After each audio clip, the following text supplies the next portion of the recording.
making any crazy decisions. The biggest thing is just being there for my teammates and being there for my coaches, understanding, that there's a lot that goes into this thing. I've been fortunate over the past 5-6 years. I've played more football than anybody.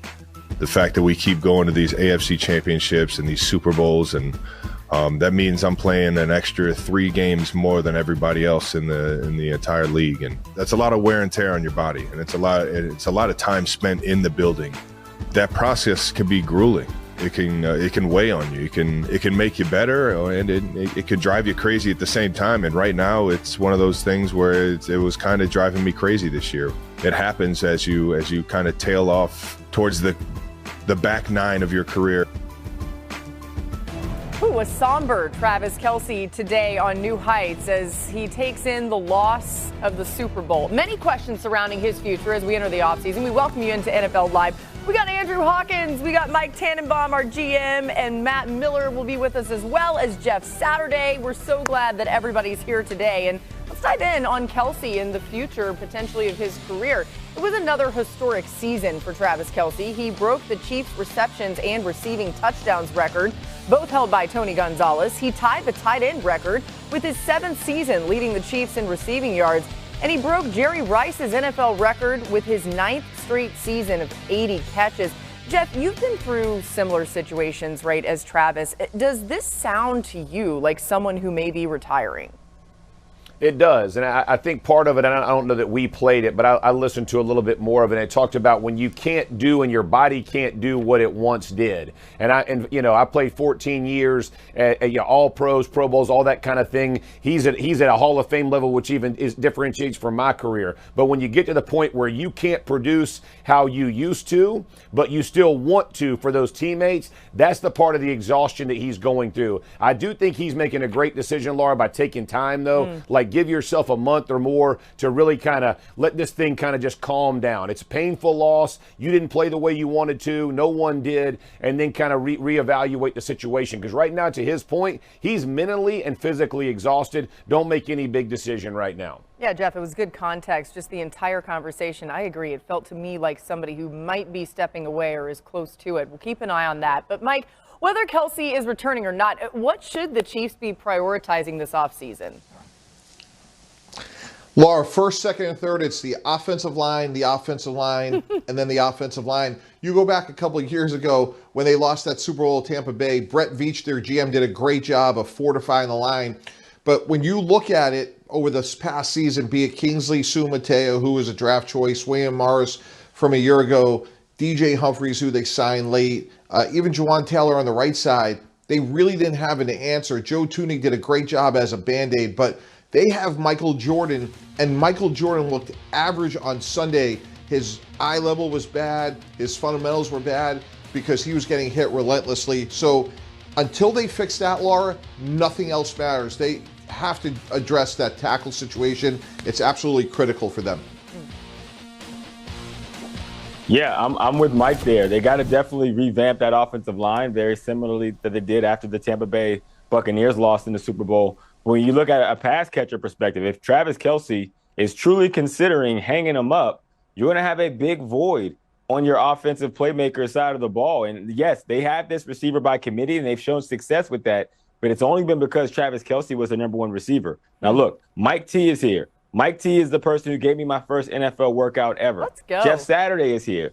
Jeff Saturday used to be on my wall as I was trying to make my way into the league because Phil Savage said he was one player he was wrong when I was hoping to be the second. So in the theme of reunions, Laura, I want to see the Kansas City Chiefs go get Tyreek Hill. That's a player that has said he is unhappy in Miami, and they could use a #1 pass catcher with Patrick Mahomes in the event Travis Kelce decides to call it up. You have Rashee Rice. You nailed him in the draft that way. You have Xavier Worthy, who even with his ridiculous speed was even better than we probably predicted early on. By putting Tyreek Hill, you have an anytime pass catcher that defenses cannot stop in a one-on-one situation, very similarly to Travis Kelce in his prime.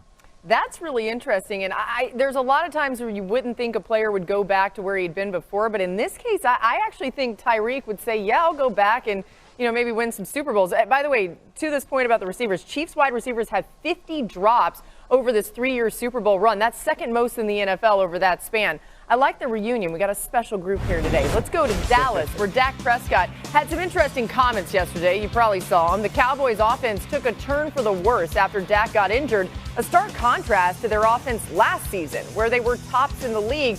Dallas went from the second most efficient offense to the 26th by the end of this season. And Dak Prescott had some thoughts yesterday on where Dallas stands compared to its division rivals.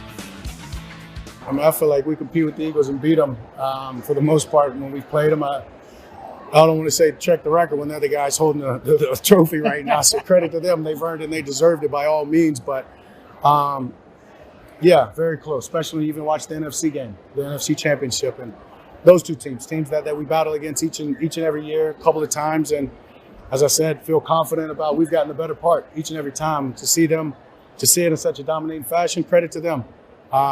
It's our turn and it's on us. Man, all these people have been mad about that. I don't think it was that bad at all. Dak's at a charity event. What's he supposed to say? We stink? Anyway, maybe they do. But, Hawk, realistically, how close are the Cowboys to closing the gap on their division rivals? They're not close at all. And that is not a knock on the Dallas Cowboys, because I don't think anybody's close to this roster that the Eagles have together. Yeah. They literally have no holes in their roster, and that's why it looked like such a dominant performance, and it's why they're always in contention to be a team to hoist the Lombardi at the end of the year. The Dallas Cowboys, going into last year, had the same problems that they had that they're going into this year with. And if I'm them, I'm going to look at Cooper Kupp, who is available for trade from the LA Rams, to give them a number 2 to CeeDee Lamb on that offensive side of the ball. The first year when McCarthy took over play calling, they did really well, but their offense is a little rudimentary. Can Schottenheimer put in some of those mixes of motion, shifts, pre-snap, and some of this new age version of the West Coast offense to keep defenses on their toes? You help that by going to get a receiver like Cooper Kupp. Yeah, I love that, Hawk. I love that addition. They definitely need a 2, but they got a lot more work to do. And from the Dak comment, I think Dak's talking about the NFC East and how successful they've been in it, right? I think he's 9-4, something like 9-5 against the Eagles, so he has a good record. What he's missing, though, is they've won 3 Super Bowls, one with a backup quarterback. I mean, the Eagles have been to 3 Super Bowls, 1, 2, right? One with a backup quarterback, 1 this year, and they lost 2 years ago. It ain't about the regular season. It's about when you get to the postseason. That's been Jerry Jones' focus, whether it was Mike McCarthy. They went 12-5 3 years in a row, didn't make any noise in the playoffs. That matters. What Dak and the Cowboys have to figure out is how do they bolster their roster enough that when you get past the regular season, your team still can flourish. They have not figured that out. And look, I don't put this on Dak. I put this on Jerry Jones. When you say you're all in, but you've been 26 or lower in the last 3 years of free agency, you ain't all in. Go watch how Howie Roseman puts together a roster. Copy that. You'll give yourself a chance come January and February. You know, Jeff, the reality is it's not about making the playoffs. They're closer to the bottom. They are the 3rd best team in that division. And Dak Prescott, guys, is by far the 3rd best quarterback. Jalen Hurts is the Super Bowl champion. Jayden Daniels is a young superstar. And when you look at their needs, it starts up front. Zach Martin may be close to retirement. Terrence Steele at right tackle gave up 14 sacks. They need a receiver opposite CeeDee Lamb. They need a complimentary running back to Rico Dowdle. And you look at the cap numbers here, guys, $90 million. Now, that'll be restructured, but when your competition is at $21 and $8 million, that is a massive, massive hurdle, Laura, that they have to overcome in addition to all the things they have to fix on offense. You know what's interesting as you're saying that, I'm thinking, man, if the Giants do end up getting Matthew Stafford, then does that make Dak the 4th best quarterback in the NFC East? I don't know. All right, we'll see if that happens. I'm just looking for some excitement here in the offseason. We got a lot more coming your way here on NFL Live. We're live. Josh Allen received a league MVP honor last week for the first time in his career, but not without the help from everyone in the Bills facility. And it takes everybody from the equipment staff to the training room to the strength staff to Slick Rick in the mail room. All right, Slick Rick actually heard this. It did not go unnoticed by him. Here's what he had to say. No. Just sitting there watching? Or just watching, because like I said, when I left work Thursday, I said, if Josh doesn't get MVP, I'm going to cry. I said, I'm going to cry because he deserves it. I mean, he's that important to our team. So basically, when I was watching the awards, when he went on stage, everything, I was happy that he had won it, and it went from joyful to crying because when he mentioned my name, I just broke down. I broke down because I'm just an average person. I mean, but when he mentioned my name, it was like, oh my God, he just mentioned my name on national television, you know. So it was like, I was just crying. I was crying. Then I started getting phone calls from friends, and I was crying on the phone to them. It's still like a dream. Oh man, I have That's so many awesome. chills. Jeff, that's awesome. Slick Rick. Unbelievable. Listen, Doug Melton's still an Indy, man, my dude, right? Like what Josh said, that is a perfect, his speech, everything about the people in your building, your trainers, your equipment staff, your mail guys, your janitorial staff, everybody in the building, and how often you spend 7 months intimately with these people. You're constantly in and out, and what they contribute to making your life easier. He could not have said it better. I love that Slick Rick felt the way he did, and I hope everybody out there who's been in the organization realizes how impactful those people in our building truly are. Special by Josh Allen to shout him out, but man, Slick Rick seems like a really cool dude. We love it. Now, Josh Allen was most successful this season targeting his running backs and tight ends. His QBR and air yards per throw ranked top 3, while his total passing yards ranked 8th. The drop-off in air yards is staggering, 27th in the league in average pass distance when targeting wide receivers. Interesting there. When you think about what they have to do going forward, Hawk, Josh has the MVP now, but he's still looking to get over that hump to reach the Super Bowl, right? So do they need to add a top-level wide receiver? I don't think they do, Laura. I think we've seen Josh with the top-level wide receiver in Stephon Diggs, and he was good, but he wasn't as good as he was a year ago. Like, I'm okay with the Bills' approach of receiver by committee. The issue is you got to make sure all the roles are accounted for. The thing that makes Josh Allen special is that he has a rocket arm and he can push that ball down the field. So what they're missing in their band of receivers, and we know Amari Cooper might leave, but he was kind of the man beater. You have Keon Coleman, who is coming up. You have Shakir in the slot, who is great. They don't have that prototypical deep threat. Mac Hollins performed very well, but they don't have a guy that can stretch the field to where if you do not cover him and you leave him unaccounted for, Josh can uncork it from anywhere on the field. If they add that, I think we could see Josh Allen take another step. I completely agree, Hawk. To me, this is fear factor, right? Like when you talk about a receiver, you need a receiver that walks in that building and it puts fear in the safeties and DBs. They're in the back pedal or they back up when they are in their alignment. They're scared of what the speed, because they know Allen can get the ball to them and they know they can take the top off. It opens up everything underneath. And when you think about how effective this offensive line was this season, not only in run blocking, but in pass blocking as well, it sets up, but you got to get that deep threat. I 100% agree with Hawk, man. You can have wide receiver by committee, but there's got to be that dude who scares you to death speed-wise. We saw how it closed up for Kansas City. The same kind of issues. Defenses can play you different. They need something to help them take the top off. Mike, do you think the offense actually isn't the issue in Buffalo? What do they need to be addressing this offseason instead? Yeah, Laura, it's their defense. They were 29th on third down defense, so that speaks to their pass rush and corner situation. Von Miller, all-time great Hall of Famer, closing in on 36. He's obviously close to the end, if not at the end. They got to get another young pass rusher. And the corner situation is really challenging. Christian Bedford's a really good player, but Rasul Douglas is a free agent.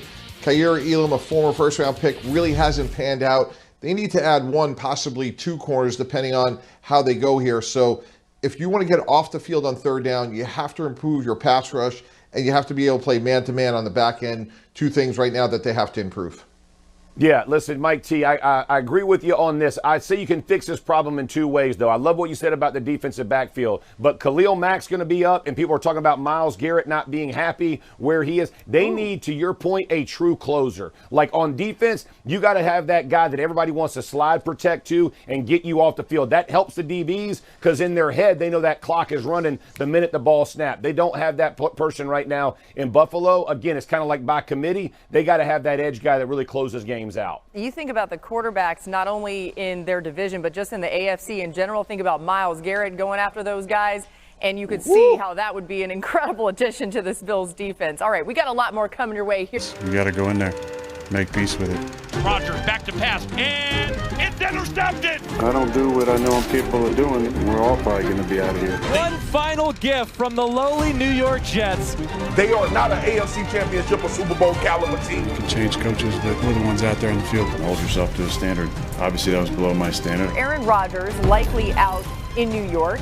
Yeah, I just need some time away to think about my future, here if they want me to be a part of the next phase or if they're ready to move on. Either way, I'm thankful for my 2 years here. All right, then. The Jets quarterback room has been one to forget, even with Rodgers in uniform.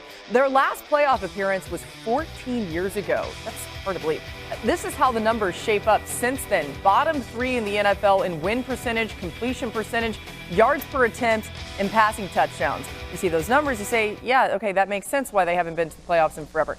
Mike T, as we welcome Matt Miller in here with us. Excuse me, never mind. Matt's in the studio, but he's not on TV yet, so I just got excited. I thought I saw him. All right, Mike T, you were part of the Jets head coach and GM search. Interesting. Lots of questions around the New York quarterback position. What should the plan be there? Yeah, sorry to disappoint you that I'm Mike and not Matt there, Laura. But you guys look, I don't know,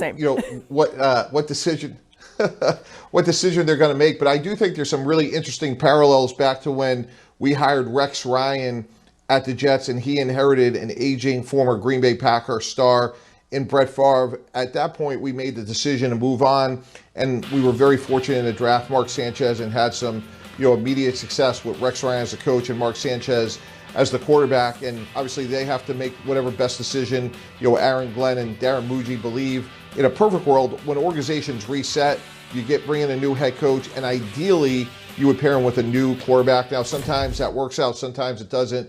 But I'm sure that'll be part of their thinking as we get closer to the start of the league here. Yeah, I'm with you, Mike. I think it is a reset for them, and I wouldn't mind them attacking one of these quarterbacks in the draft. The problem is I don't think they sit in a position to get one, and I do think 2 of the teams in front of them are going to go grab the 2 quarterbacks we all talk about in Cam Ward and Shedeur Sanders. And if that is the case, to me, it looks like you got to go to Kirk Cousins, right? Because the Aaron Rodgers experiment did not work for a lot of reasons. But the reality is they were worse with Aaron Rodgers than they were without him. So you got to look into free agency. You got to look at what the situation like the Steelers had a year ago when they went and got Russell Wilson and hope that you can get a little bit more out of a veteran quarterback than maybe a lot of people think they have left in the tank as you're starting to change the culture of your organization. And Aaron Glenn starts to say, okay, this is how I want this organization to run, and this is where I think the holes are, and here's how we attack it to start. Yeah, I like what you're saying. I think the vet quarterback for me, though, is on their roster. That's Tyrod Taylor. I think if I'm the Jets and I'm sitting there, if you're Aaron Glenn, here is a guy who's been around the game, knows the game, can run any offense, can fit in, and he's going to help you with your culture. And so now you decide what you want to do for a younger quarterback or if you have other plans. But I think you go to Tyrod, you build this, similar to how he watched Dan Campbell build the Detroit Lions. Now, I think the Jets on the defensive side, they didn't play well this year, but I think they'll be better than even what Detroit had when Dan took it over. But if you're, 5 wins would be just fine for this first year. This is about setting culture and being patient with what you're trying to do in New York. They weren't one quarterback away, which people thought they were. They didn't quite meet those expectations. So now let's do it the right way through building culture and building the team his way. I like that, Jeff, because when you're looking at one of the veteran quarterbacks you're bringing in through free agency, you're trying to forecast, like, what is the above expected that we can get out of this quarterback? And when I look at what's there, I don't have higher expectations for what's coming in than Tyrod Taylor, because you're right. He's been in these situations. He's been a part of these cultures. He's been a part of these teams that are trying to, again, change the stink of what just happened in the prior season or the couple of seasons prior. So I like that idea. Change the stink. I like that one. All right, Mike mentioned the Jets drafting a young quarterback. Let's get into some of the draft quarterbacks. A total of 6 QBs were taken in the first round of last year's draft. So what about this year? Well, our own Field Yates has 3 off the board in the first round in 2025, but only 2 in the top 12. That's 4 less than last year. It is a different draft this year than it was last year with that quarterback depth from last season. And I got so excited about Matt Miller. Now we do officially welcome him in, our draft analyst, Matt. Matt, is Jackson Dart someone we may see rise in the draft based off of some of these teams that just need a quarterback?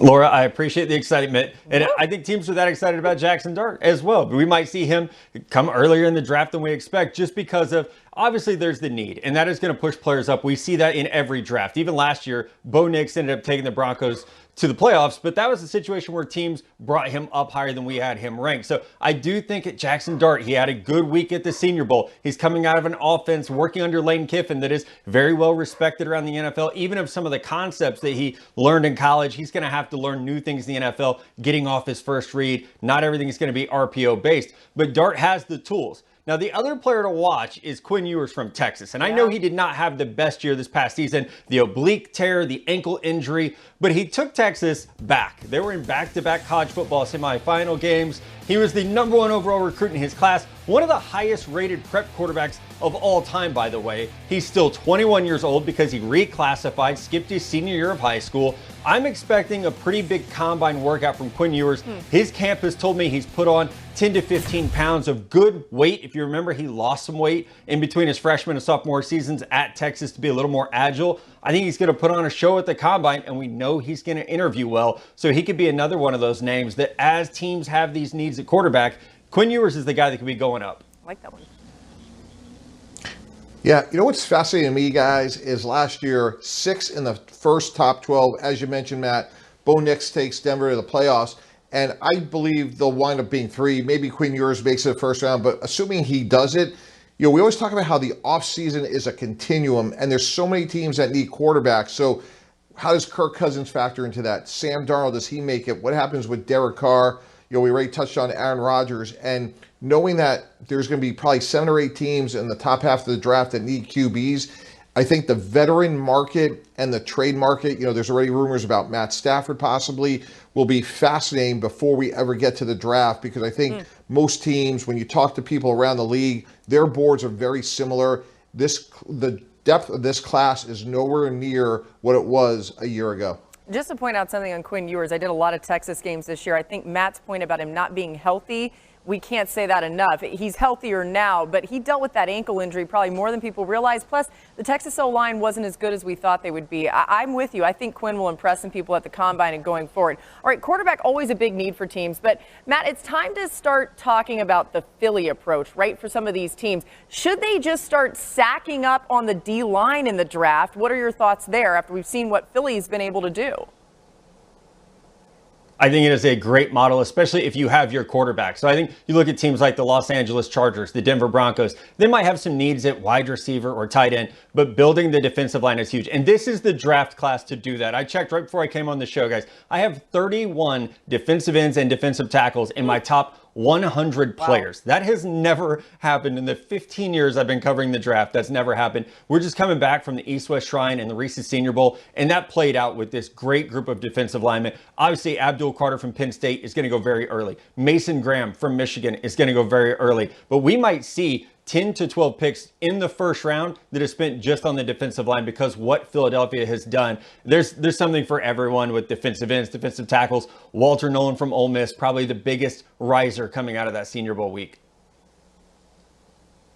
Yeah, Matt, I agree. You know, I was down there in Mobile as well, and the depth, you know, Shamar Stewart is another guy we could add in there, but I think what that means is there'll be some headlines on the free agent part of it and the trades. Khalil Mack, and obviously most notably Myles Garrett. What does Cleveland do with his request? Do they acquiesce or not? But I think a lot of teams, it's really the inverse of what we just talked about, Laura, as it relates to quarterback, because there is such great depth on the D-line this year. I think it's going to be slower on the veteran front, where teams say, hey, in the first 2 rounds, we should get pretty good value at that position. Yeah, it's a good point. Just the timing of some of these guys that are veteran players wanting trades and being on the move. Some of these teams are going to be able to look at the draft and say, we can do it with the youth. All right, draft season coming so fast. It's time to get familiar with some of the names we haven't talked about yet, some of these prospects. So, Matt, who are some players that we should know about, but maybe we don't know about yet? Yeah, here's 2 guys that are probably going to go early night 1 when we get to Green Bay. Let's start with Miami tight end Elijah Arroyo. He had a breakout year this past season after being really just a role player early in his career. 35 receptions, 7 touchdowns, a huge Senior Bowl week. You see what he can do working down the field. He can be a vertical stretch target. He's physical as a blocker in the run game. Once Cam Ward got to stop someone like Elijah Arroyo, how do you stop the Tyler Warrens in this draft? Nick Emanwari We'll do comp shows later for ESPN Plus. This is Derwin James 2.0, 6'3", 225 pounds. He's going to run in the low 4.4 range. He's physical. He can play up in the box. He can take away those mobile quarterbacks. But this is a matchup nightmare for tight ends. He is one of the fastest rising players in this draft as a true junior, a 3-year player coming out of South Carolina. Yeah, South Carolina became one of those teams that nobody wanted to see at the end of the regular season, and Emenwari was a really big part of that, just wreaking havoc on that defense. I can't wait for these comps. They're coming your way on ESPN Plus and on NFL Live. All right, coming up, the big expectations going into year 2 with tight end Kyle Pitts. But at the end of the day, whenever he's open, I gotta find him and get him the ball, and I know he'll make big time plays whenever it's in his hands. Hawk, is this the year we see Pitts flourish in this Atlanta offense? It depends. It depends on how Pitts is invested into making that a reality. That chemistry is not just built in OTAs and training camp. If I am Penix, if I am Pitts, I am getting together from now until the season to work on that. Try to see the game the way each other sees it, because that's the only way to actually happen. I couldn't do that in my career. I had too many quarterbacks, Laura. I would have been on a Taylor Swift-sized tour if that was the case. They should take advantage of this opportunity. Man, Hawk, if only. What could have been, okay? To Indy, where Colts running back Jonathan Taylor is excited about the future with Anthony Richardson under center. Number one, aside from his physical talent, he's super competitive. And you can see it. You can see the energy he plays with on the field. Right. Similar to like a Baker Mayfield type of competitive nature. You can just see it in their eyes. Right. When you have a guy that has a competitive nature like that, and then what guys don't see or people don't see, he's on the film. He's in the playbook. He's getting extra reps, so he has that work ethic. I think that in combination with his physical talents, it's going to put him over the edge. Jeff, you're familiar with things in Indy. Can Richardson turn things around for the Colts? He better. Listen, this year 3, there's no time like the present. And when you think about the expectations of where Anthony Richardson began his career, he only had a few starts, or I think it was 12 starts in college. This is about the timeline, Laura. So all the guys are seeing it. He kind of rededicated himself, I think, through the season when he got benched and came back after that. So he's got a long road ahead, but I think he's fully capable. The talent is there. It's just making sure everything else aligns with that talent. Accuracy improves, and he drives this thing home. To Cincy, where quarterback Joe Burrow put his GM hat on in hopes of keeping both his star wideouts. He said, quote, "You could convert some of the money to a signing bonus, which will lower the cap hit. You can push some of the money to the back end of the contract. That lowers the cap hit. And then when you get to the back end of the contract, you can restructure it, convert it to a signing bonus." The Eagles are paying everybody. That seems like the way, whatever they're doing. Talking about his own contract, talking about what they could do with these other guys. Only 2 teams in the NFL had multiple wide receivers, though, averaging $25 million per year in 2024. The Dolphins, who missed the playoffs, and the Eagles, who won the Super Bowl. Mike T, we see 2 different sides of this puzzle. Would it be wise for the Bengals to pay both their top wide receivers in Jamar Chase and T. Higgins? Absolutely, Laura. And I thought what was interesting, it wasn't what Joe Burrow said, it was how he said it. I felt like there were some shades of Carson Palmer, not like to be ominous, but like, hey, look, there's other teams. Miami paid the quarterback and 2 really good receivers. Philly just won the Super Bowl paying the quarterback and 2 really good receivers, and we should do the same. Now, look, they have other holes, but he's right. They could sign Jamar Chase and T. Higgins and lower their respective cap numbers. Hawk was on that Carson Palmer team. Speaking of all the quarterbacks he's had. Look at the Hawk's face. All right. Higgins was asked about his future, by the way, earlier this week. Here's what he said. Putting that pressure on the front office and whatnot, but we'll see. I appreciate him and Jamar, for speaking out and doing things of that nature, because guys don't have to do that. I mean, we'll see. You never know what the future holds. So I want to, keep the core pieces what it is. Even with Mike Gesicki, that's a core piece as well. Obviously, we want to build something here in Cincy, but it's not in my hands right now. So I got to do what I need to do, and if that's go to another team, that's what happens. Ooh, that is not what Joe Burrow wants to happen. We just heard what he's had to say about this. Hawk, what should the Bengals' plan be for T. Higgins as he enters free agency in your mind? They got to try to figure out where the sacrifices come from. No, you can't make everybody the top paid player at every position. But at the same time, if Joe Burrow is on record saying, hey, I'm willing to give a little bit. If Jamar Chase is willing to give a little bit, if T. Higgins is willing to give a little bit, then the Bengals have to meet them where they are, because the value beyond just paying two really, really good wide receivers is that you're keeping your quarterback happy. And I'm with Mike T. The tone that Joe Burrow was taking and what he was saying in interviews was not happenstance. He is sending a message, right? And I was on a team where Carson Palmer refused to come back to the team. And I'm a Bengal through and through. Grew up a Bengals fan and had the dream come true of playing for that organization. And it does scare me as a fan of this team to hear Joe Burrow talk that way. So if you're able to keep T. Higgins, keep this core intact, you're sending a message to him that, hey, this is a partnership and we're willing to do our part to make our way to a Lombardi trophy.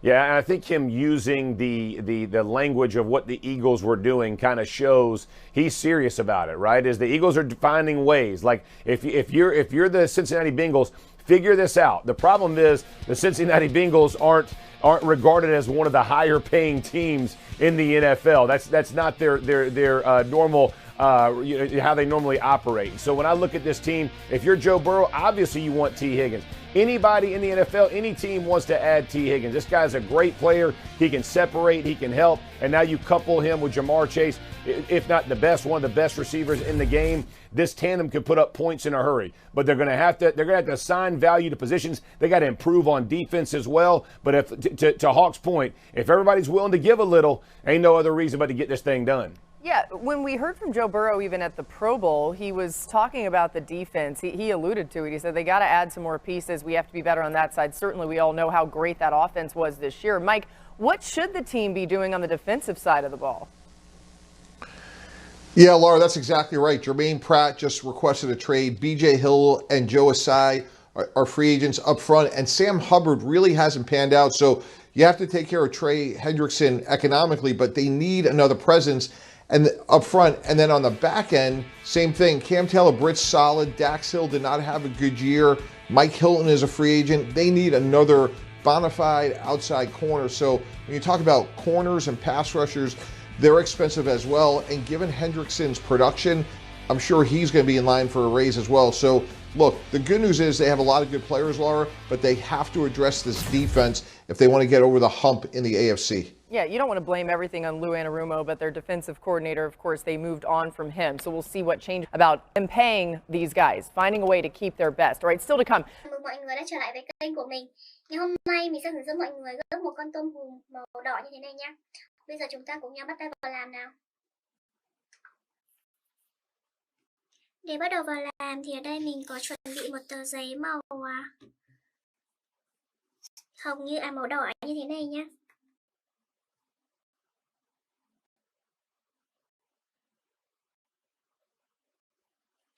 Bây giờ mình sẽ cắt ra một hình vuông nha. Để gặp thì mình sẽ cần một hình vuông. Bây giờ mình sẽ cắt ra đây một hình vuông này.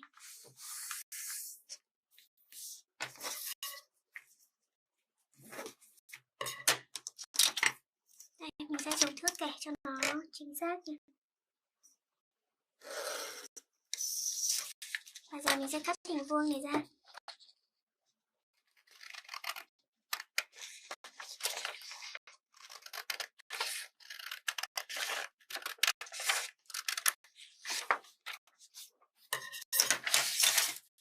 Đó, như vậy là mình đã được một hình vuông như thế này.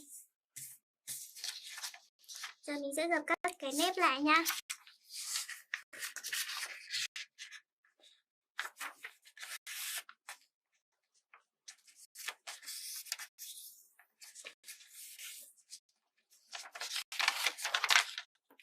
Tiếp này,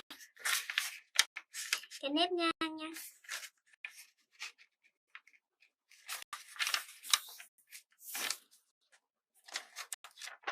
Tiếp ngang này.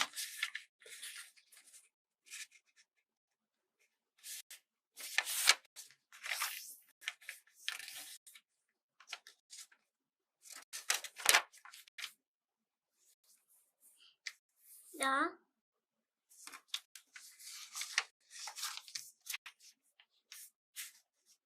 Sau đó mình sẽ gập lại nha.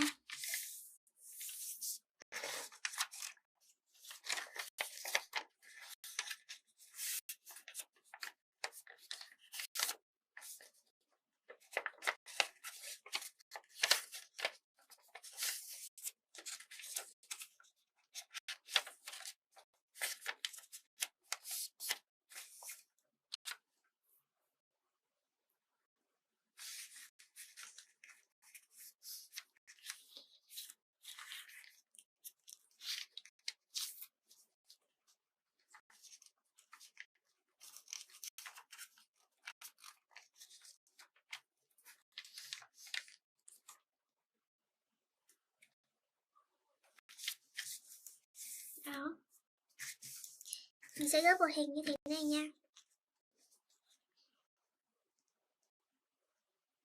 Rồi mình sẽ gấp phần này lên này.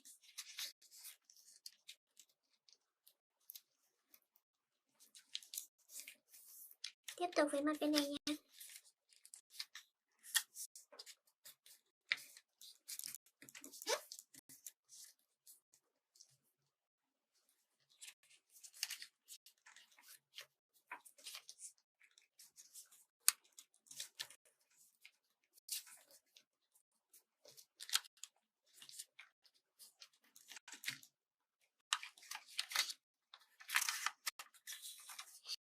Đó, rồi mình sẽ gập phần này vào nha.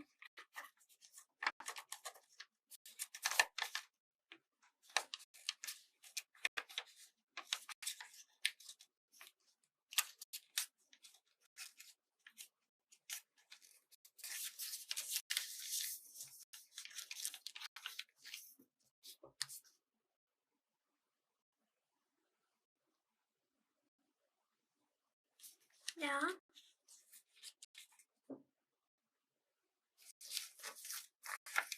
Rồi mình sẽ gấp phần này lên nha. Sau đó mình sẽ gấp nếp lại này.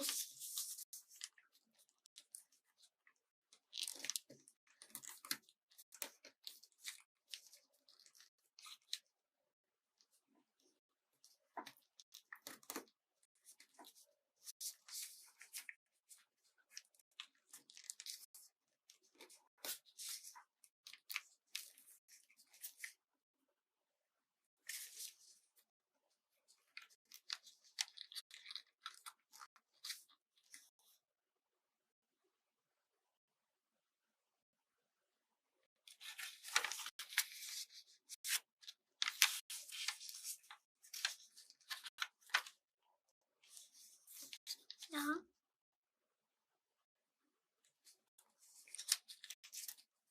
Rồi mình sẽ gập cái phần này xuống này.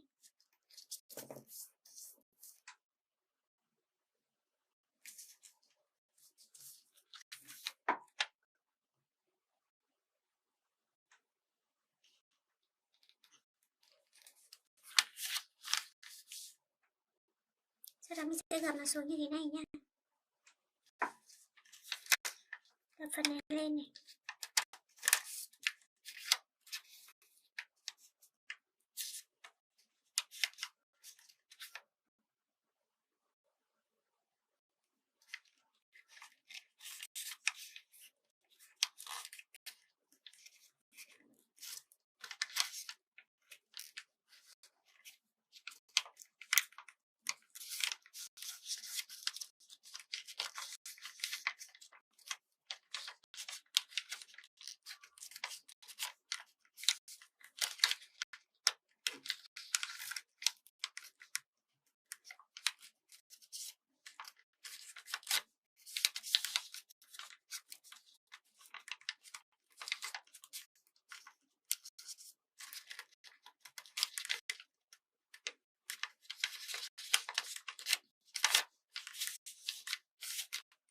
Tiếp bên này nhé.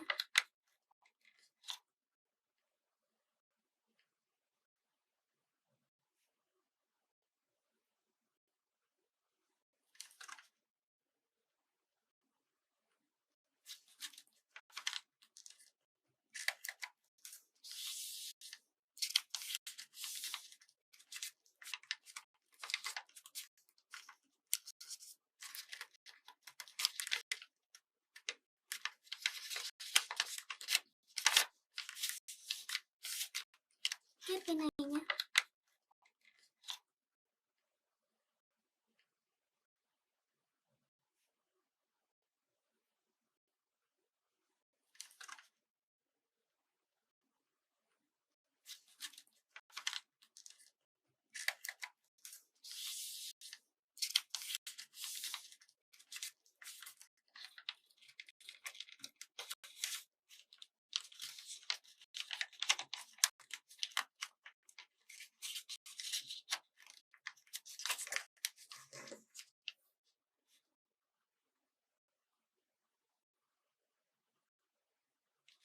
Đó.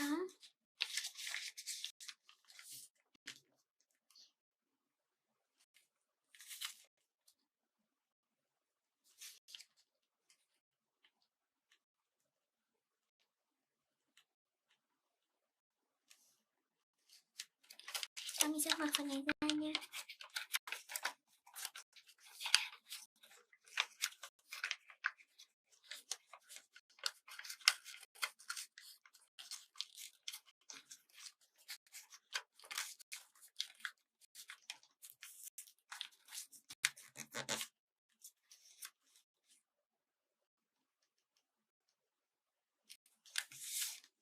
Sau đó mình sẽ đặt lại nha. Mình sẽ nhập phần này lên này.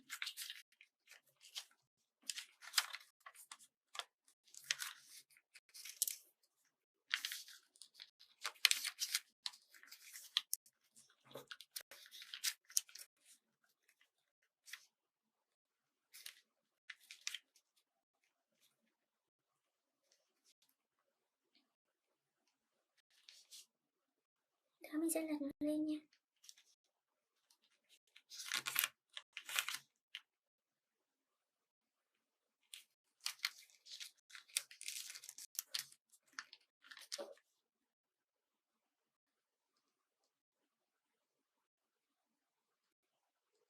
Sau đó mình sẽ lật tiếp này.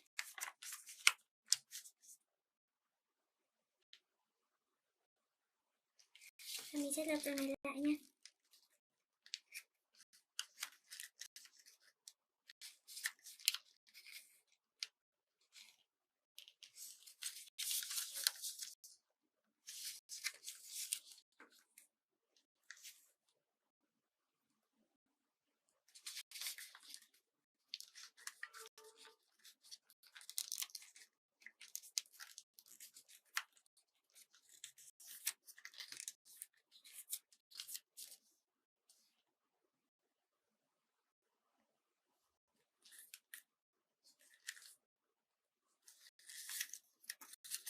Tiếp bên này nha.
Sau đó mình sẽ lật cái phần này nha.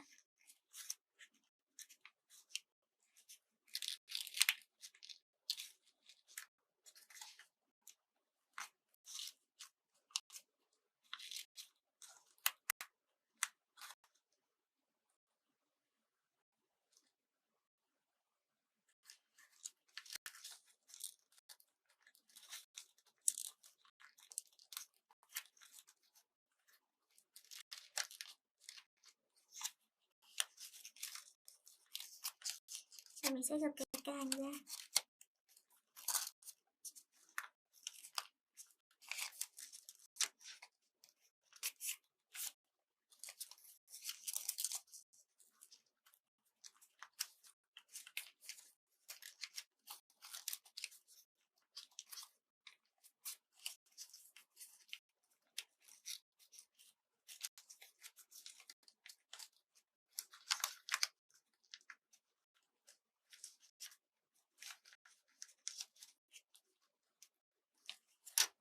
Mình sẽ dán keo vào nhé.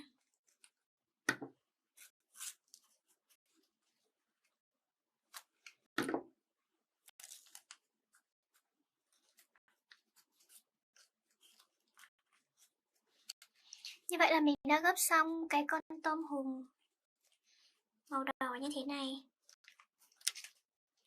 Các bạn có thể tham khảo cách làm của mình để gấp cho những con vật như thế này nha.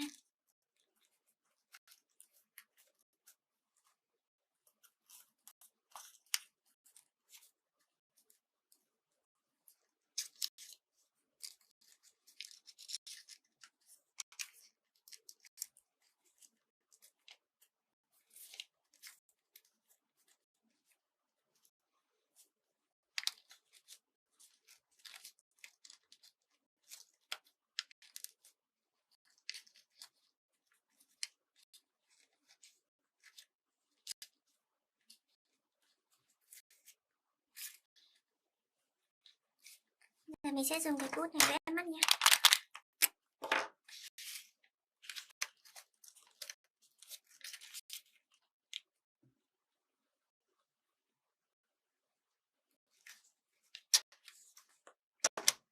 Và video của mình đến đây là hết rồi. Cảm ơn mọi người đã theo dõi nha. Hẹn gặp lại mọi người trong các video tiếp theo.